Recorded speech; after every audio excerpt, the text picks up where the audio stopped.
Okay, hi everybody. This is Dan Freeman with ALA Publishing. We are happy to have you here today for this month's episode of American Libraries Live, Web Scale Discovery, Quality Information, and User Habits in K-12 and Public Libraries.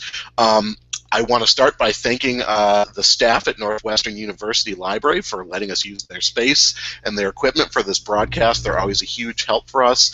And I want to thank EBSCO for their sponsorship of today's episode, support from companies helps ALA make free events like this possible, so we are really grateful that they helped us out today. Let me just start by introducing our panel for today's event. Susan McAllister is the Executive Director of the Minuteman Library Network in Massachusetts. Welcome, Susan. Thank you, Dan. Hi. Good to have you here. Erica Clay is the iLibrarian at Info Ohio. Welcome, Erica. Hi, Dan. Thanks for having me. Glad to have you here today. And Gar Sidnor is the Vice President of Discovery, Innovation, Public Libraries, and K-12 Schools at EBSCO. Welcome, Gar. Good afternoon. Nice to be here. Glad to have you here. And before we begin our discussion, Gar, I'm going to give you the floor for just a second so you can talk a bit about the latest innovations from EBSCO. Well, thanks. We're here today primarily to discuss discovery, and it's a new role for me. I've been in the library industry about 20 years, and this is the market that I'm in is primarily publics and schools, and what we're trying to do is introduce discovery in a way that's quickly catching on and has been successful in other library markets. So the comments I'll be addressing today is how that works for public libraries, how it's a little bit different, and things that we're doing to make it unique from our perspective. Great. All right. Thanks, Gar. So let's start our actual discussion here. I just want to start by asking everyone to give a quick introduction, to just tell us a little bit about your library system, your role, and specifically how discovery relates to what you do. So we'll just kind of go round robin here. So Erica, why don't we begin with you? Sure. So like Dan said, I'm an iLibrarian, which is stands for Integration Librarian for Info Ohio, which is Ohio's pre-K through 12 statewide digital library. And we serve Ohio's 1.9 million pre-K through 12 students who use more than 2,000 school libraries in more than 500 school districts. We provide electronic resources and instructional support and tools and library automation. Prior to working with Info Ohio, I was a humanities librarian and then library director at an academic library. And at both of those libraries, we implemented EDS discovery layers. Before I was a librarian, I taught K through 8 music, so that's where that whole background comes in. With Info Ohio, I focus on college and career readiness initiatives and providing support for teachers who are working to make sure their students meet Ohio's new learning standards. And we consider our discovery tool, which we call iSearch, a college and career readiness tool. I serve on Info Ohio's iSearch implementation team. And we know that discovery is a tool our students are going to be using in their college libraries, and when they're in their careers, they'll use discovery in their public library as well. So that's how it kind of fits in with our college and career readiness initiatives. Mm-hmm. All right, thanks, Erica. And I hope I didn't say Info Ohio during the introduction. I know it's Info Ohio. Okay, good. Yeah, it's such a great play on words that I'm glad I got it right. Okay, Susan, let's move on to you. Hi. So my name's Susan McAllister, and I'm the Executive Director of the Minuteman Library Network. We are a consortium of 36 public and 7 academic libraries that are in the Metro West area of Massachusetts. Consortium was founded in 1983. We are governed by a 9-member board of directors and our member library directors through their membership committee. Not only do we support the integrated library system, which right now we are using Innovative Interfaces Sierra, we also provide lots of other services for our libraries, including our telecommunication services, internet connectivity. We do centralized cataloging here. We provide database authentication, which certainly has a lot to do with our discussion today, database access and authentication. We do training and email, and we do help desk support for all of the services that we provide. One of the services we do provide is the Encore Discovery Platform. It's been something we've had now for a few years, and we'll talk probably a little bit later about how we've implemented that and our sort of historical search for a good solution for providing access to not only our print collections but also our electronic resources. Great, thanks, Susan. And finally, Gar, we'll go over to you. Hi, well, good afternoon. I am a recent new hire to EBSCO. I am part of an effort to promote discovery in the public and schools environment and markets, as my title indicates. I've been in the library industry about 20 years prior to EBSCO. I actually started with EBSCO about 20 years ago with a service called EBSCO Host, and then in the midterm spent some time working for an ILS vendor. And my role is within the publics and schools to champion discovery services, to support our staff out there in not just the mechanics of discovery, but also the user experience to make sure it's all that it can be. And I'm looking forward to our conversation today. All right, and Gar, I'm going to stick with you here for a moment because I think our audience, and actually before I even get to that, I forgot to tell everybody during the intro, everyone who's in the audience, if you're in the chat space or you're on Twitter, we want you to be part of the discussion today. So please don't be shy with your questions, your comments, sharing your experiences. We want to hear from you too. This is an interactive event, so let them fly. Everything you've got, we want to hear about it and bring it into the conversation. So just to get back to what I was saying, Gar, I want to stick with you because I think most of our audience is probably here today because they want to learn more about discovery. I think if they were already experts, or if they felt like they had nothing left to learn, they probably wouldn't be here. So let's just start. There's a lot of discussion around discovery. So Gar, why don't you begin by just giving us a clear idea of what discovery is and what it isn't? Sure. So the definition of discovery has been sort of a moving target recently, and I think part of the problem is probably because it was more defined by the perspective of the vendors. This is what we have, and therefore we're calling it discovery, and the library sort of got a mixed idea of what it was. I prefer the perspective that comes straight from the libraries, and I'll just say it real clearly and then I'll offer an explanation. But it's fast and easy access to all the library's content, electronic and print, in one search box. Now, I'm sure some of our audience had some raised eyebrows there because a few of those adjectives are certainly subjective. And if you've used library search engines in the past decades, you certainly know that there's broad room for interpretation. But let me explain what I mean. So first of all, fast. With discovery, you're searching across potentially hundreds of databases. It has to be just as fast as any other search that you might have. It also needs to be easy, not just intuitive, but also remove some of the barriers to access that you have through authentication and different interfaces, things like that.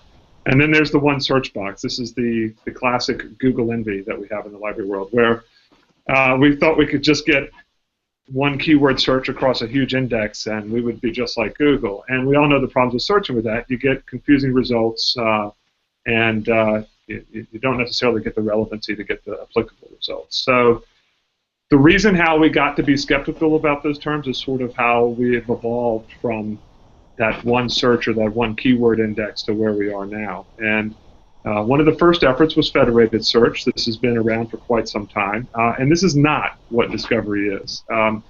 Federated search, the problems you have there is you have to suffer through some longer search times. You may have, over time, broken connectors. By definition, federated search is searching silos of data, and the biggest problem is there's no apparent relevancy. So there's no awareness of what's in the other databases, what's indexed in the other databases, and what you end up with is a very mixed result set. And I think this is probably where a lot of the frustration comes out with libraries that say, you know, this keyword search index, I'm not sure I want everything in the kitchen sink coming back. And I think you can trace a lot of that back to federated search. It's also not just your library catalog and maybe some of the e-resources that you have. In more recent times, there's certainly been a push to not only provide your library catalog, but hey, we've got all these ebooks and some of these resources, we want to show those as well. And I've heard that called a discovery layer. That's also called discovery, but it's not everything. It's not everything that the library has. And so getting back to the mechanics of what it means, at least for me and what it means for EBSCO Discovery Service, is that it is a universal index. We can, through a superior subject indexing or full text searching, provide you with a really powerful index that's very fast. Everything is located in one place and indexed together. Also, it wouldn't be nearly as good if it didn't have the relevancy ranking that it does, and it is powerful. It is not only adaptable to various library markets, it can be tweaked for various value settings, so that we make sure that what the user is looking for rises to the top. And without relevancy ranking, the pool of information that we're searching is just too large. As far as the content itself, certainly can be the catalog and the institutional repositories that may be available at the library, any of their content databases, and this is regardless of content provider. So really gets back to the definition, the library's print and electronic collection, we want it all in one place. As I said before at the opening, in the academic library market, this is a pretty settled science. It's been pretty well adopted, and it serves its purpose well, and it does all of the things that I've just described. In the schools and public market, it's slightly different because it's certainly just as popular and it's catching on, but the users are a little bit different. So for instance, in a public library, there might be more known item searching that you have to tweak your relevancy ranking for. Public patrons may be a little bit more sensitive to an academic interface that you would find in a university library, and may find that a little bit too difficult to use. For students, the obvious one is age-appropriate results. We need some way to segment those out. So it can be different for every market. And I think fundamentally what we want to answer with discovery, I've given you a market definition, I've given you a mechanical definition. It comes down to this. It's marketing for what the library has, the resources that the library has. We want to answer the problems that exist right now, and they are, as a patron, I don't know what's in your library. I may not even know what's in these databases. I don't recognize your brand names. And I certainly don't want to search all these different services one at a time and figure out all the different ways that I have to log in at a time. Those are the problems that Discovery solves right away. And beyond that, through the user experience, we are creating better marketing for all the licensed content that the libraries have to offer. All right, thanks, Gar. So Erica and Susan, I just want to open the floor up to you on that definition. Just chime in if you've got anything to add or contest about Gar's definition. Please let us know. Oh no, I mean I like your first definition really a lot, Gar, because it does simplify it. I mean, we hear a lot of what it is and what it isn't, and I think really it is to be making it easier for our patrons to find everything that we have access to, whether it's their physical collections or our electronic collections. Okay, Erica? I would agree with Gar as well, and I would say too that it does have different implications for the different markets. I think that we probably use Discovery for different things in K-12 and they're using it for in academic libraries, or what the public libraries are using it for. But I would agree with what Gar was saying. Okay, and Erica, you mentioned school and academic libraries, which is a great transition point for our next question. So we all know there's tons and tons of data out there on the open web, probably an understatement, but to play devil's advocate, so if there's a student out there, they can easily find a ton of information on their assignment just by Googling it. So can you give us an idea of why Discovery matters for schools in particular, since we're talking about schools and public libraries today? And Erica, you sort of brought schools into the discussion, so why don't we start with you? Sure. Well, our discovery tool, iSearch, is really a tool that starts with the standards. Ohio has Ohio's new learning standards, and those mirror the Common Core state standards. And our standards say that in order for our students to be ready for college, workforce training, and life in a technological society, they need to be able to analyze and create a high volume and extensive range of print and non-print texts in media forms old and new. That's directly from the standards. So when the reliable information and texts are siloed, the teachers and students have to look in multiple places, and any of us who have worked with kids know that it's hard enough to get them to look in one place. That's why parents are forever asking, have you looked under your bed, when their child has lost something. So if we're lucky, we can get our students to try Middle Search Plus, but how can we get them there and get them some strong encyclopedia content, that background information that's so important, and get them books from their school library? So with iSearch, that's basically what we're doing. Kids don't have to check behind the couch and under the bed and out on the back porch. They look in this closet and everything is there. And it's a tidy, organized closet to like those closets you see on Pinterest. So that means that we're bringing those print collections that have been curated by the library media specialists, the K-12 schools, information professional, back to the forefront. And we're placing those materials on equal footing with our vetted, reliable electronic content. I think that using Google is more like reaching into my couch cushions. Every once in a while, I'm going to find some good stuff, but a lot of times I'm going to reach in and pull out gum wrappers or pieces of crayons. And that's kind of like what our students are going through when they're doing a Google search. I would say that the other great thing about iSearch is that now when teachers have to differentiate, which is key in the new standards, they can look in this organized closet and they can see into those clear containers and know which resources to pull for which students. InfoOhio did some focus groups earlier this year, and when we talked to teachers, they told us they just don't have enough time. We heard that from all of them.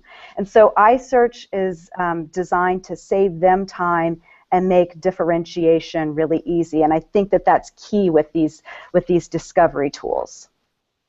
Thanks, Erica. Yeah, and I think that's a wonderful analogy too. So we'll tweet that out so other people see it. Susan, over to you. Same question.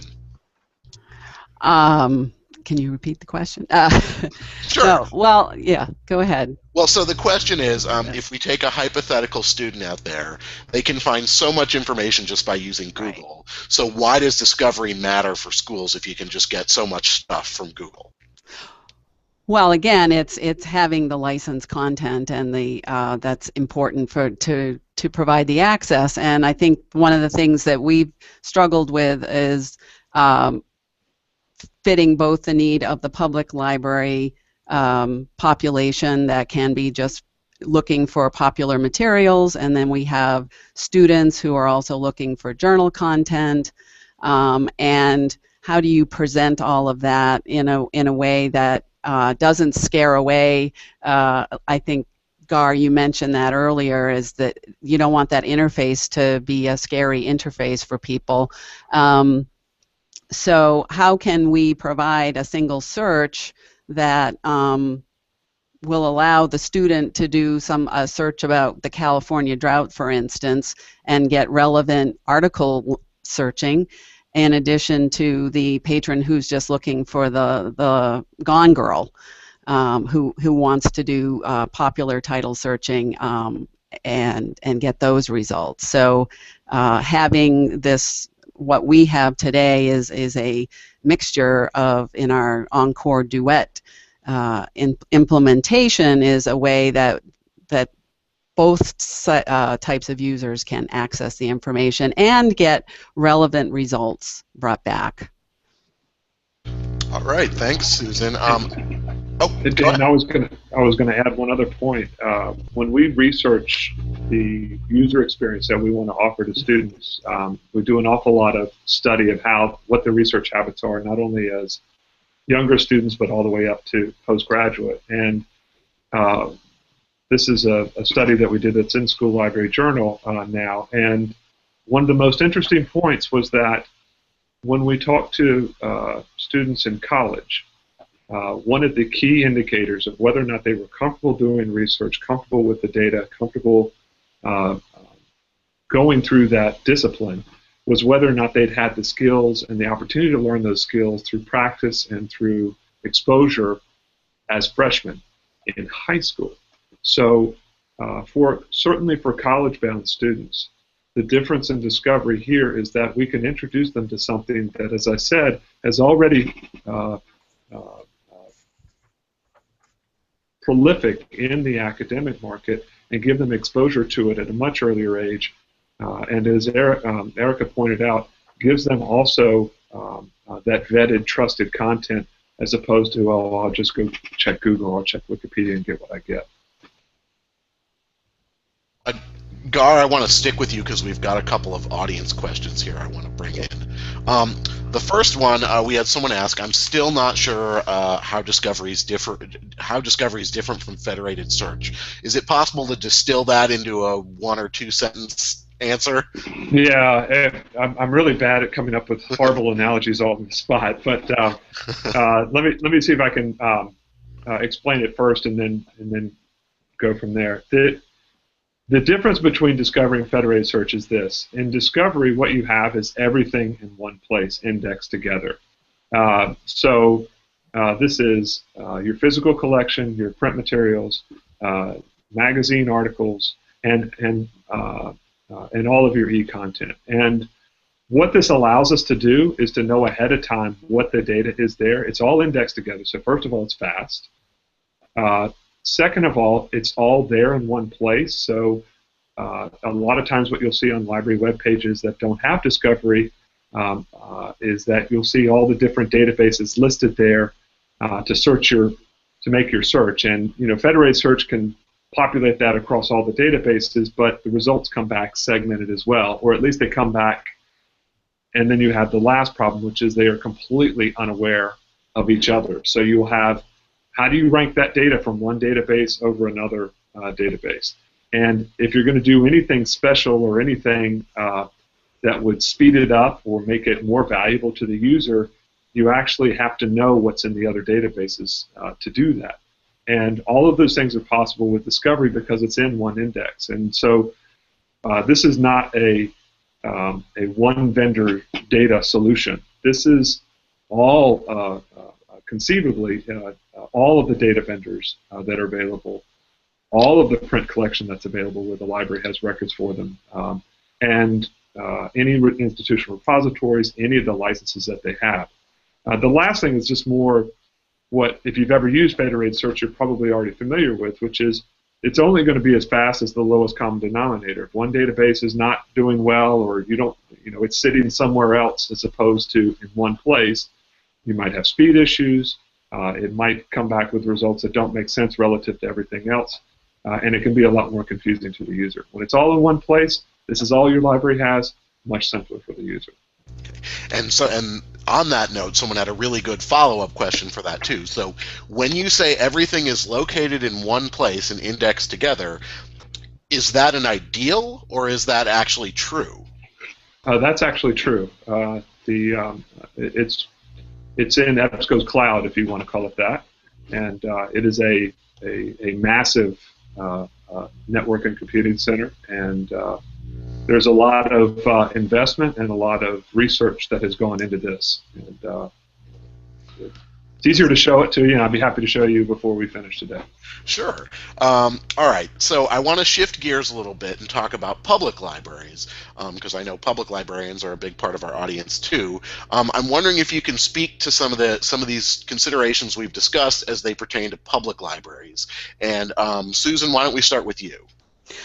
Sure. Well, Minuteman libraries have been offering access to what we like to call database, but essentially periodical indexes to periodicals. And we've been doing this since 1992, where we used to load tapes onto our alpha systems, and so we've always provided access to databases in a consortia setting, and then the state in Massachusetts made a lot of resources available statewide through Gale, and then as systems got better, individual libraries began purchasing their own content as well. So the key here is, and we've been talking a lot about it, we talk about silos, we talk about lists of database resources, we talk about putting bib records in our catalogs to, again, lead people to these resources, but they're not searching them.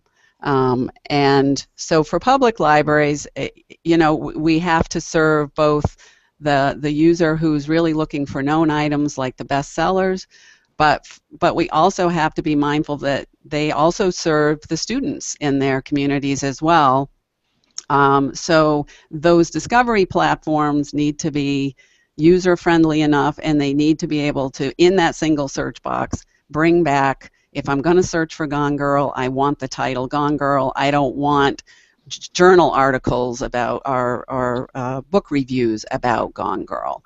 So so we need to make that easy for people to discover based on the words they're putting in and the relevancy that comes back.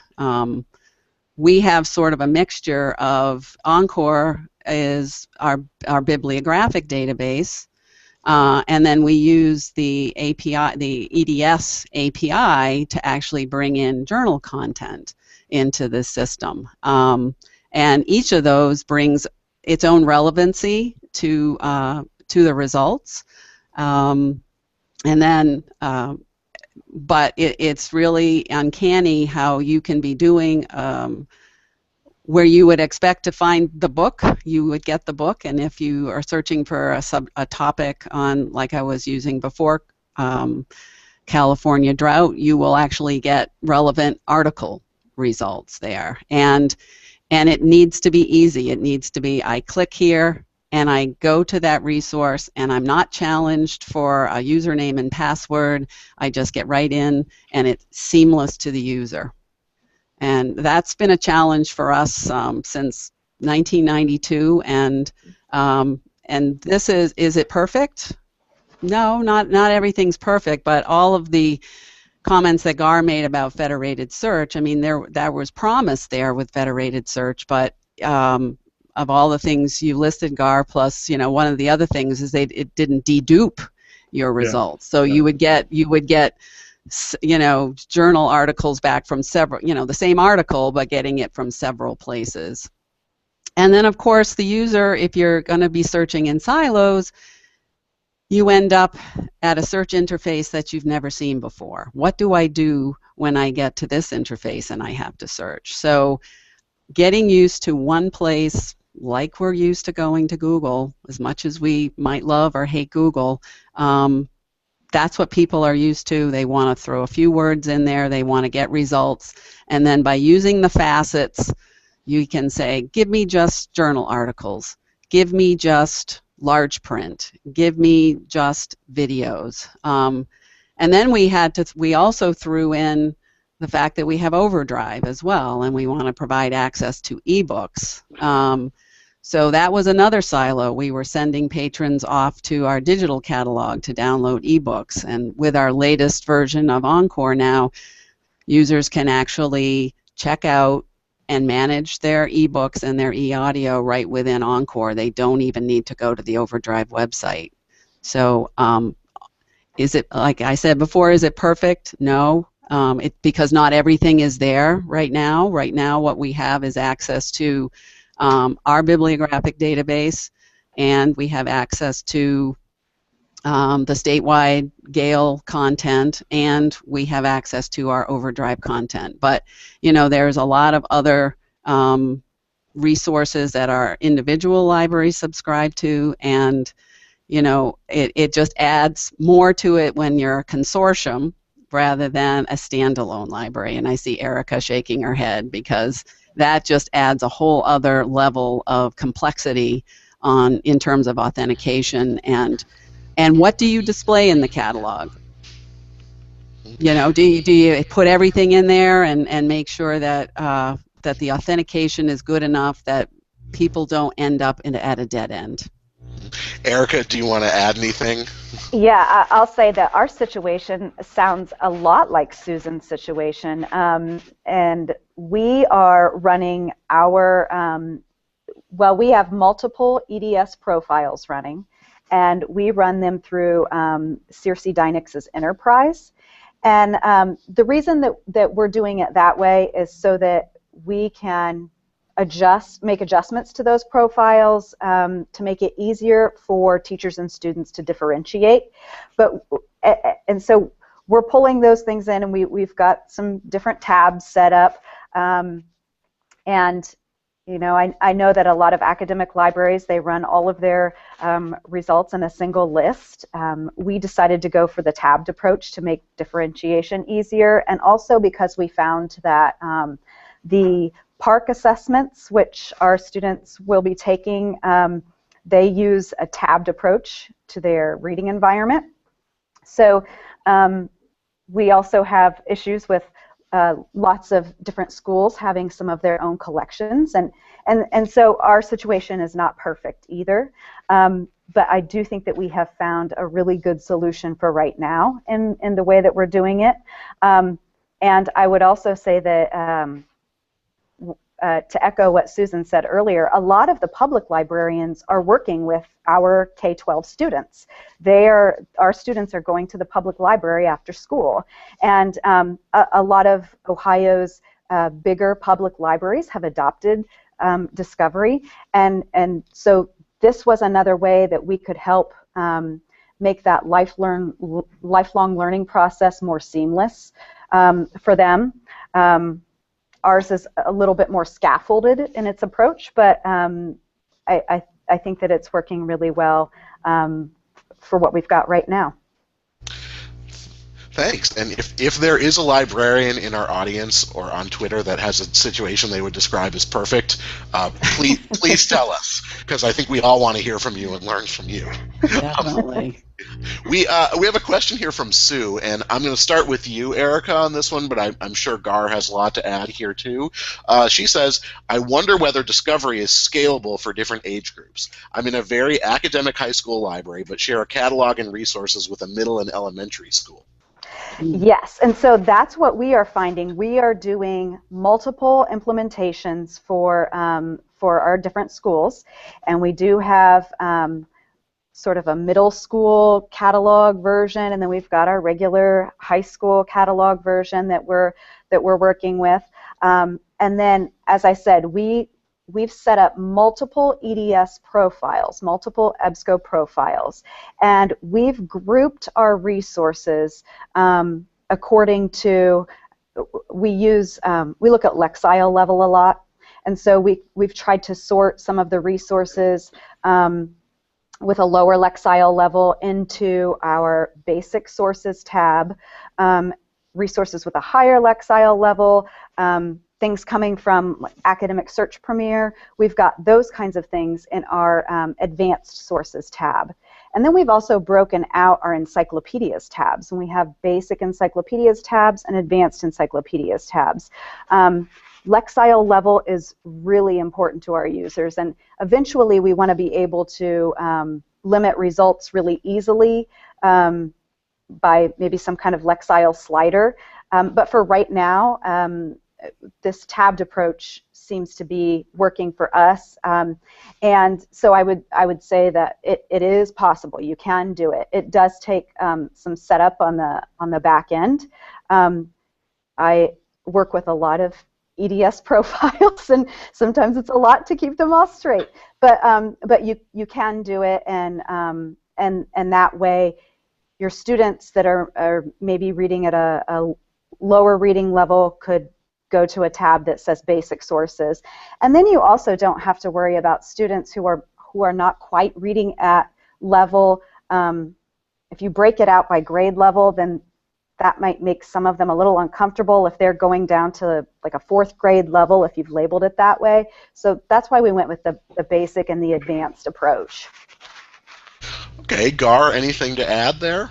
Yeah, I think another way to ask, if I understand the question correctly, is it scalable? Is it customizable? And as Erica pointed out, the profiles, there are a number of them, but within those profiles, within the way that you even debut the service on your website, all of these things they're different for every library, and any service that wants to survive the library market from the beginning needs to know that it needs to customize, and one size won't fit all. And there are some common standards and recommendations that we can make.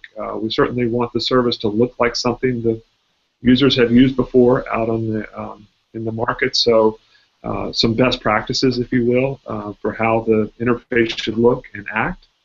There's also other things that you can do in terms of the way the users are a little bit different, so that you can create a different experience or create different data sets that are searching. So in some cases in the public library, less is more. Don't throw them everything in the kitchen sink.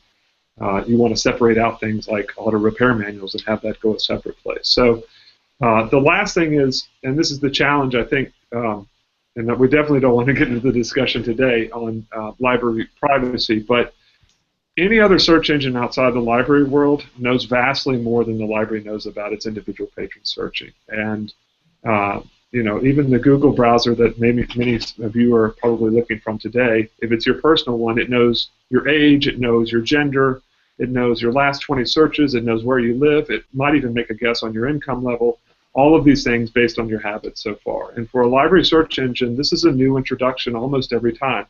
And it would be nice to be able to say ahead of time, hey, I know you like historical fiction, and I know you really trend towards the science journals or magazines. So these are things that where we'd like to go further with the customization, but right now, as Erica pointed out, these profiles can be quite detailed, and you can really tailor the experience for the user you have, and not just is it a student or a public patron, but what age level is the student, and what interface is appropriate, what databases are appropriate, what extras in the library can we put over here on the side that we know is popular in this library and may not be popular on the other side of the country.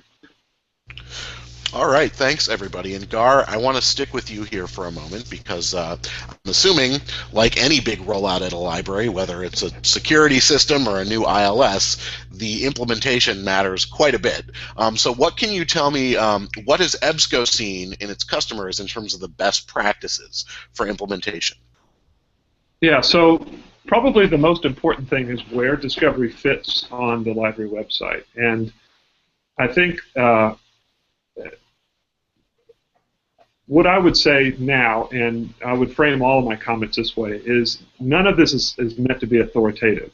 This is an evolution. This is a collaborative process that we're going through in the market. So I'm interested in any library that's done something unusual or done something different. And so as Erica has pointed out, there are a variety of different ways that we can roll out the service. We can roll it out as part of an ILS interface. We can roll it out with some of the catalog loaded into our interface. We can even roll it out as an API. So we get quite a bit of variations that way. But the biggest point is where it sits on the homepage. I was talking to a colleague yesterday, and the analogy she came up with was actually perfect, and it was when you go through all that implementation and building this wonderful discovery service, you don't want it to end up being like a house that has no driveway, or this great restaurant that has no road to it. And if the patrons can't find your discovery service on their website because of either it's got quite a collection of logos and details, and then that's a problem. So the best practices there would be to make sure that it's findable. And because of the configurations, we can have that search box presented on the homepage and search all the library resources. So that's number one.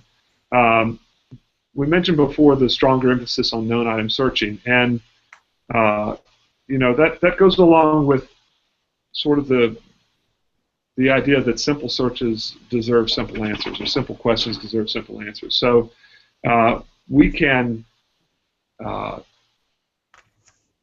if the catalog is loaded into Discovery, tweak the relevancy so that the catalog results can come up a little bit higher, so that their numbers can compete with, say, the numbers that we would have in an article database. And we'll do that for them, but these are options that are available for the library. There are certainly there's always an opinion or a strategy that a library has in terms of how many databases they want to make available, or which databases that they want to make available. So they may hold back a few databases and say, well, these auto repair manuals and perhaps some of these more specialized databases like a Tumble Books, we're going to put a widget over here because these don't really belong in the discovery results, because they're not so much discovering, but they're just needing help navigating what's in the library, what's on the library's homepage. So those are just a few, but it is an implementation process. It does last a long time as we evaluate all the resources that the library has, all the content within those licensed databases that they have, as we make the interface for them, as we brand it for them, and as I said, as we make it a marketing site for all the content that they have. Okay, thanks, Gar. And Susan and Erica, can you talk a little bit about your implementation experience, things that you feel are best practices? Susan, why don't we start with you? Sure. Well, from the time we had access to the internet here at Minuteman Libraries, Minuteman always had a home page. We had the home page. And many of our libraries used our website as their page at their libraries. That would be their home pages as well. But as our libraries have gotten more savvy about their own websites and wanting to promote their libraries, they more and more have their own websites. And we try really hard to work with them to make sure that they do have a search box to the catalog on their website, and that it is prominent on their website. Some cases, you have to search far and wide to find that link to the catalog. So that's one of the things we try to do, is work with them to do that. I think the other thing is the back end of it can be a lot to work with, and working in the admin and deciding what resources to put out there. I mean, right now we're just working with the statewide resources that we have available, that all libraries have available to them here in Massachusetts. But our next project is to work with our academic members to roll out perhaps individual EDS APIs for their institutions, so that they can provide access to not only what they have available statewide, but what they subscribe to in their libraries, and what's important for them to show there. So that's what we've been working on mostly, is just trying to get those links up on their home pages through the catalog. Okay, thanks, Susan. Erica, over to you. We have done ours similarly to Susan.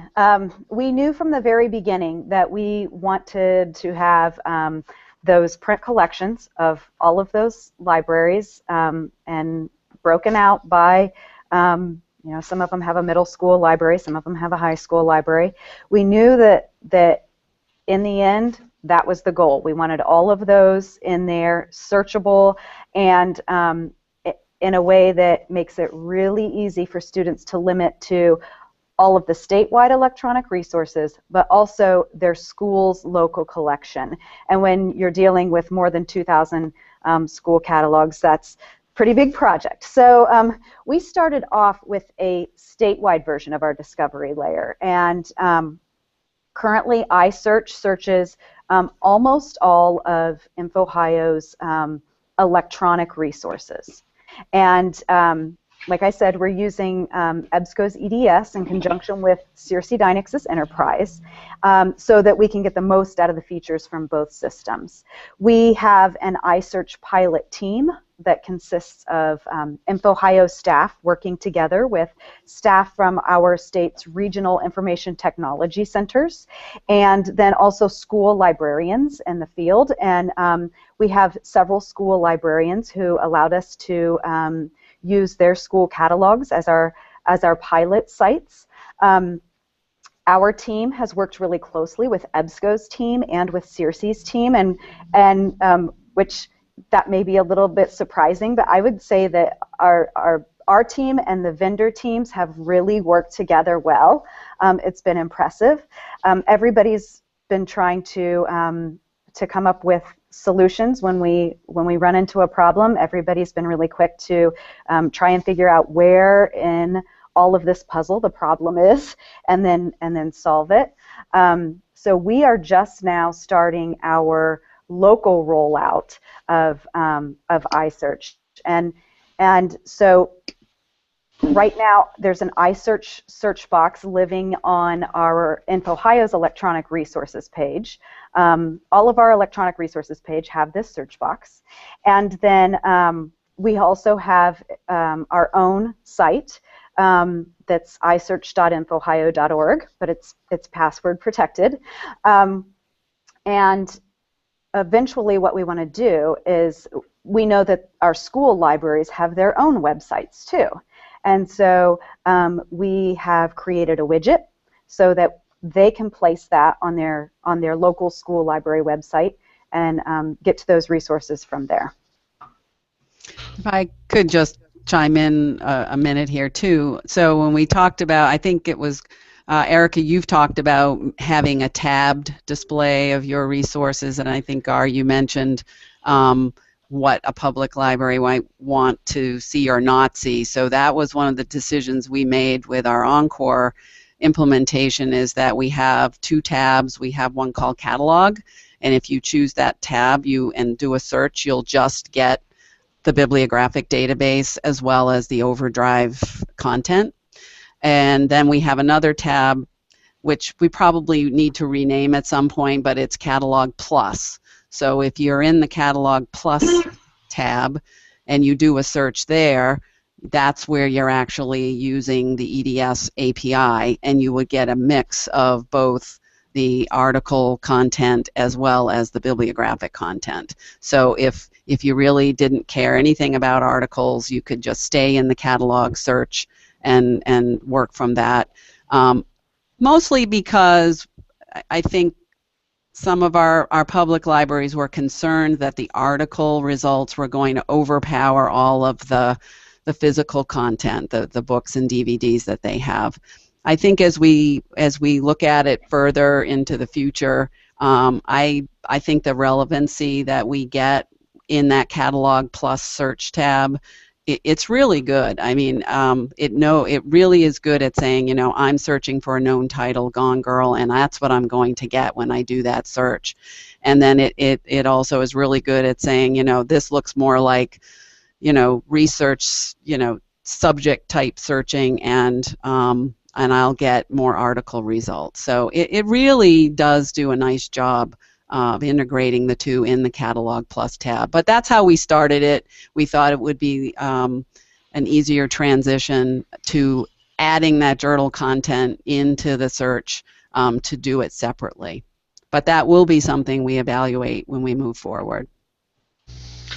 All right, thank you, Susan. And so we have another question for you, Gar, where we're going to ask you to take something fairly complicated and distill it down. Okay. So discovery means everything is indexed together. How is it indexed together? I might take a pass on that one, but I guess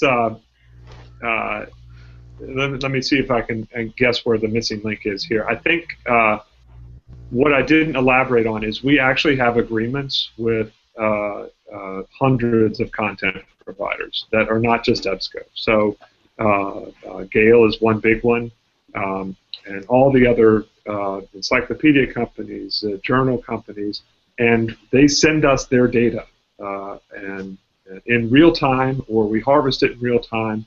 It's indexed as if it were on their servers, except it's on our servers all in one place. So beyond that, it's a machine problem and a indexing and software architecture problem. And certainly, like any software as a service, it has to be up all the time, and it's just like any other web-based application. It's there all the time, and it's a huge infrastructure behind it.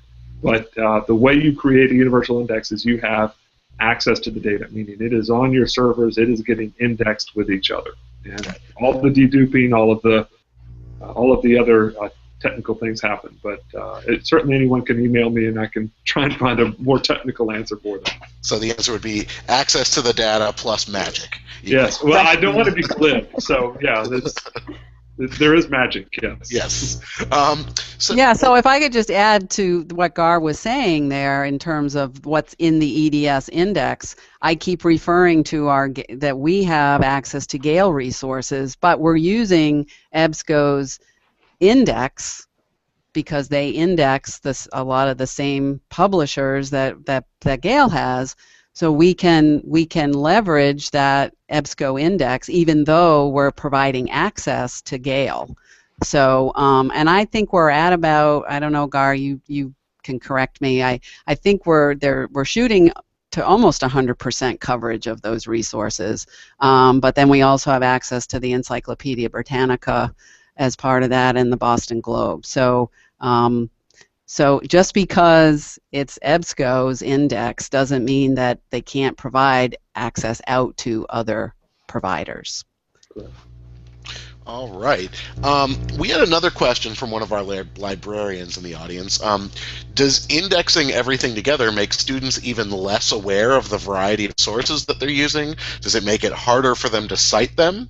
Erica, why don't we start with you on that question? I will say that the limiters are so important in your EDS or in your discovery tool. And our iSearch team really talked about those limiters a lot and how we wanted them to display, what we wanted them to say, because you can customize a lot of that. And so there are links in there that that your students can find primary source documents. That's one of the things that our students sometimes have trouble finding, or even just knowing what a primary source document is. At least in here they can see a little link for primary source documents if there are documents like that available. There are links for books in there, and obviously magazine articles, journal articles, things like that. So I really like how you can display your limiters.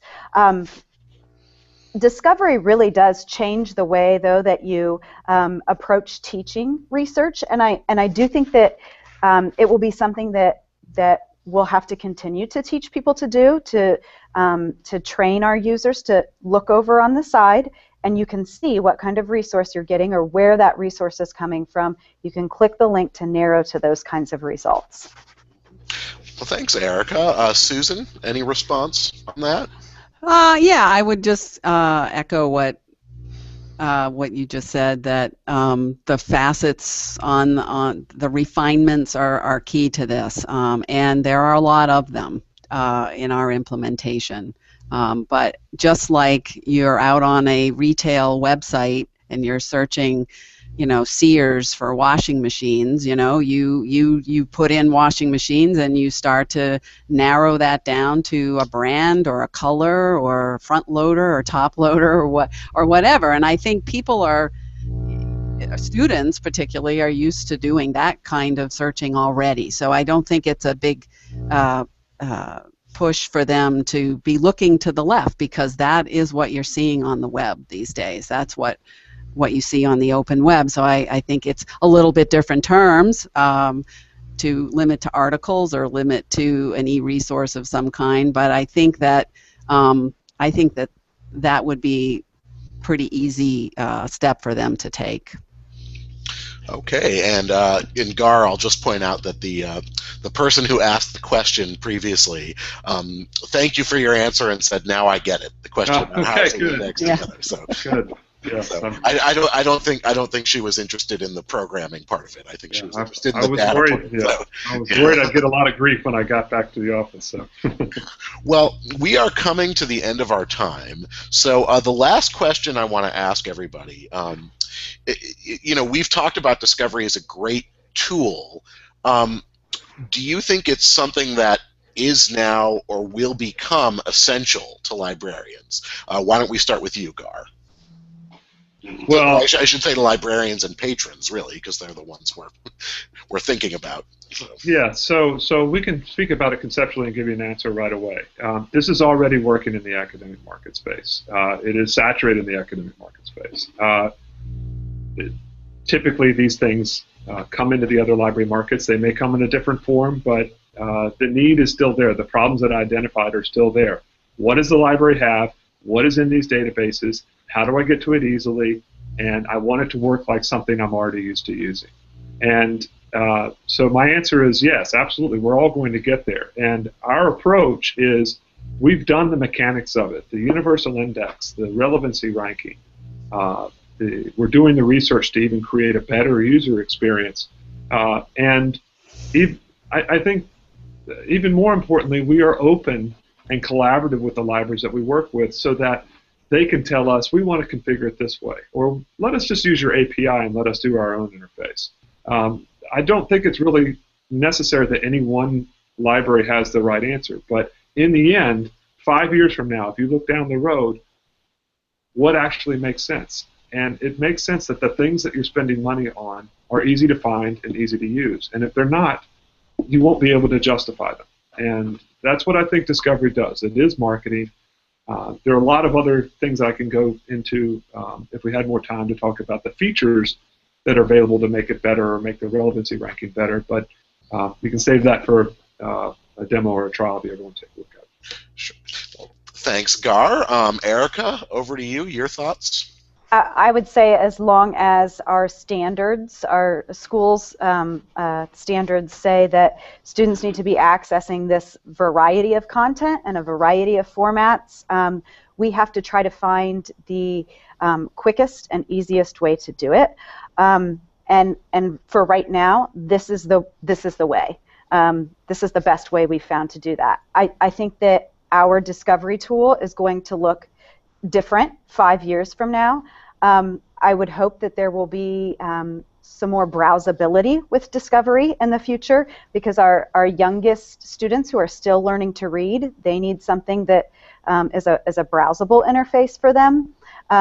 But I think that it's a step that's it's imperative for us. All right, thanks, Erica. And Susan, we'll let you have the last word. Oh dear. No pressure. No pressure. Well, when you say, will this, continue and be the, what we're going to be using 5 years from now? So it's easy to sit here and say, yeah, well, probably it will. Will it morph somewhat? Sure, I think it will. I mean, we thought federated search was going to be the answer, and that wasn't quite there. So are there things we need to do to refine this tool and make it better? I mean, one of the things we struggle with now is, having to load MARC records into the catalog in order to provide the 856 link out to it, out to that resource, and that's a huge maintenance issue for the catalog, for the database.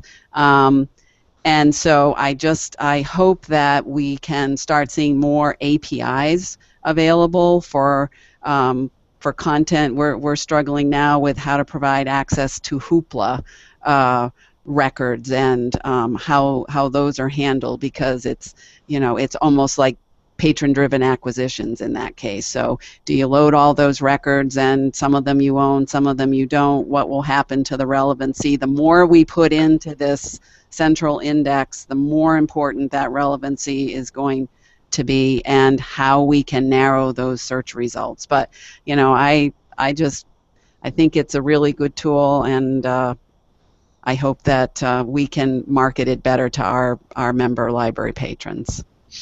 All right. Well, thank you, Susan. And I want to thank all of you, Susan, Gar, Erica. You guys have been a fantastic panel. I want to thank our audience for participating and for all your great questions. We want to thank the library at Northwestern University for letting us use their space. And of course, we want to thank EBSCO for their sponsorship and helping to make today's event possible. So we hope we see you all at next month's episode, which is going to be on January 22nd, A Library's Guide to Storage, Disaster Recovery, and Archiving in the Cloud. And thank you all so much for joining us today. Have a great day, great holidays, and a great new year.